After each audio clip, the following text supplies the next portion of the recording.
celebration of rainbows and grilled wiener continues throughout the mainstream media. It has been a really good week for the spankers of Wanker.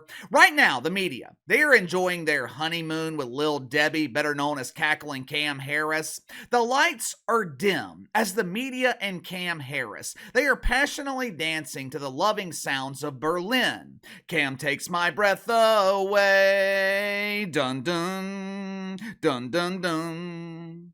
As expected, the media, they are infatuated with their latest object of worship. They are celebrating Cam like she is the second coming of Jesus. But it's only a matter of time until Cam Harris receives the John Biden treatment. Only a matter of time before Cam Harris comes to the realization that one of the only reasons, possibly the only reason, that she was put in this position was to lose. When you think about it, it makes sense. Why would the Democrats waste a candidate who has the potential to actually win the election in 2028? Why would they waste candidates with potential on an election that's going to be incredibly tough for them to win? But as of right now, the celebration continues with Cam Harris. The media, they are also celebrating the success of the WNBA. Headline at Sports Media Watch. WNBA scores largest audience since inaugural season. These women are amazing. Celebrate the butt bongo. Woohoo! Yes, yes, yes. This past weekend was All-Star Weekend in the WNBA. The event this year, it was different than events in the past. For the first time in 30 years, the WNBA, they had an actual star at the All-Star Game. Now, notice I did not say stars. I said the WNBA had a star. That star was responsible for drawing one of the largest audiences in the history of the league. But the news, it wasn't all positive for the dump coming out of All-Star Weekend. Once again, we were given further proof of what happens in the WNBA when Caitlyn Clark is not involved. If you haven't already, make sure to like and subscribe. You can follow me on Twitter at KC_BTL84. I'm going to give the WNBA a lot of credit here. The diva of Dump Divas, Kat Engelbert, she did an excellent job with the All-Star Game this year. Normally, the game features two teams of unknown players attempting to mesmerize the people sitting in a half-empty arena by slowly scaling the ladder to make a dunk. All-Star games in general are usually boring, and I'm not just talking about the WNBA. Hell, most regular season games in this league are boring. Now, some would say the same about the NBA, but most would agree. All-Star games, painfully boring. Pro Bowl, barf. NBA All-Star Game, double barf. Major League Baseball, who cares enough to barf? One of the reasons that All-Star games are boring, there's nothing at stake. Players don't care, so fans don't care. To their credit, and I thought this was absolutely brilliant, Kat Engelbert, she found a way to make the WNBA All-Star Game actually matter. Even though it's only for 1 year, she found a way to inject personal pride into the All-Star Game. Kat Engelbert put Team USA against the WNBA All-Stars. Translation? She put the unknown players chosen for the Olympics against the players who were overlooked and against the only player in the dump capable of drawing an audience. As a result, the game was competitive, and the unknown players on Team USA, they lost to Caitlyn Clark and the WNBA All-Stars. Well, KC, you keep saying Caitlyn Clark. What about Angel Reese? What about Arike Agwambole? She had a huge game. Yeah, and I know I can't pronounce her name properly, but she was absolutely phenomenal last weekend. She had a great game. But by this time next week, it will all be forgotten. Angel Reese, she has mainstream recognition, but it doesn't translate to drawing power. If it did, the Chicago Bravado, they would be selling out both home and on the road. There's only one player in this league that is capable of drawing an audience, and you don't have to take my word for it.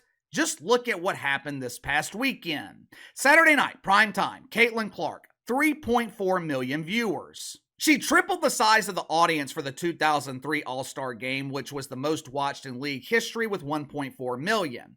Halfway through her rookie season, Caitlyn Clark holds most of the viewership records in the WNBA. Number one spot still belongs to the New York Liberals and LA Sparkles, which was the first game to be played in the WNBA back in 1997, drawing 5 million viewers on NBC. If Caitlyn Clark makes the playoffs, that record will soon be forgotten. But 24 hours earlier, ESPN broadcast the lack of skills challenge in the three-point shooting competition. Well, KC, what is the lack of skills challenge? Well, the skills challenge is a bit different in the WNBA compared to what we're used to seeing in the NBA. In the NBA, they have relays, they have passing challenges, and the tiebreaker, it is determined by making a shot from half court. In the WNBA, players attempt to dribble the ball through their legs. They're expected to actually catch wide open passes, and the tiebreaker, it is determined by who can successfully make a layup, which, as you guys know, layups quite challenging in the dunk.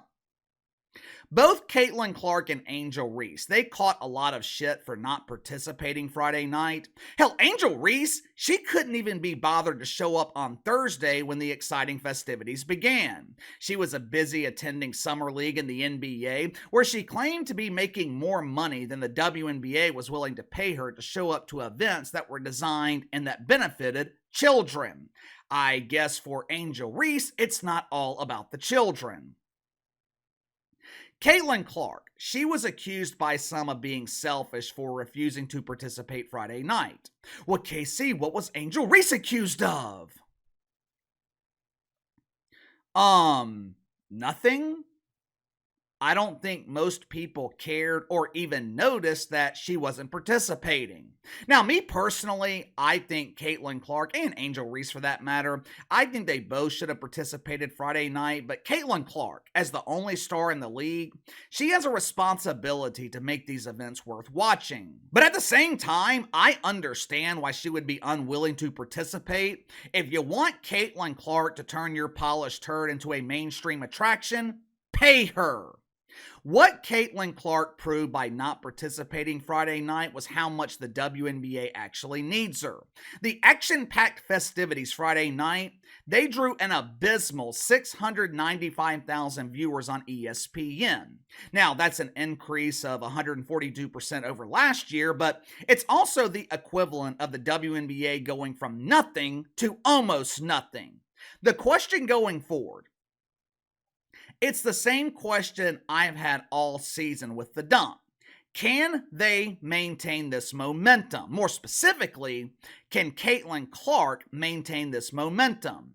It was a monumental mistake to leave Caitlyn Clark off the Olympic team. Right now, Team USA, they're in Europe preparing for the Olympics. I almost feel bad for these women because more than likely, without Caitlyn Clark, they are not going to draw flies to a fresh turd. You know why the Dream Team included Christian Laettner back in '92? It had nothing to do with his skills. The Dream Team, that was the best collection of players the world's ever seen. They didn't need Christian Laettner on the court, but they included him on the roster for publicity. At the time, Christian Laettner, he was the most popular college athlete in the country. When you have a cultural phenomenon like that, you don't exclude them. You find ways to include them. Recently, though, I've noticed a couple of things about the WNBA. One is good, the other one I'm not entirely sure about. Number one, I've noticed the dump divers in the WNBA, they haven't been nearly as political this season. 3 or 4 years ago, WNBA players, they were embarrassing the country at the Olympics. From the reports that I have been given, the players, they are representing the country well so far. Earlier this morning, I was sent a picture of Bob Griner with one of my channel members, and Bob is draped in the red, white, and blue. That's progress. Also, it's been 3 or 4 days now since Cam Harris was announced as the replacement loser for Johnny B. Biden. To my knowledge, There hasn't been a single player in the WNBA either criticizing the Trumper or worshiping Lil Debbie. With most players in this league being unknown and having a smaller social media following than my neighbors, it's entirely possible that a dump diver worship Cam unnoticed, but to my knowledge, hasn't happened. Why? Why do you think that is? Maybe, just maybe, they are following the direction of their leader, Caitlyn Clark.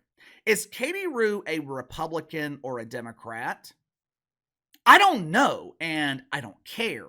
So far, Caitlyn Clark has been apolitical. Like Michael Jordan, she keeps her political beliefs to herself. What does that do? It increases her marketability. Perhaps other WNBA players have taken notice. Leagues and organizations often adopt the characteristics of their leaders. They often adopt the traits of their most successful people in the organization. Don't think for a second that other WNBA players have not noticed the ascension of Caitlyn Clark and are trying to emulate it. Maybe they have realized that woke shit fuckery is bad for business. Number 2. Both the mainstream media and unknown players in the WNBA, they seem to be coming around to Caitlyn Clark. Headline at Yahoo Sports: Caitlyn Clark All-Star Game debut shatters viewership records. A month or two ago, the media, they would have included Angel Reese in that headline. Former WNBA players, they are coming out and praising Caitlyn Clark, which is the complete opposite of how things were at the beginning of the season. Remember all the criticism from WNBA employee number 1, the original pooper swooper, Cheryl Swoops? You guys remember that? Remember Monica McDougal at ESPN, or whatever the hell her name was? Her 15 seconds of fame from downplaying the impact of Caitlyn Clark? All that seems to have disappeared. Recently, Angel Reese has been complimentary of Katie Rue. Over the weekend, she posted a picture to Instagram of her and Katie giving each other high fives. "We're besties now, yippee!" Going forward, is that good for the WNBA? I don't know.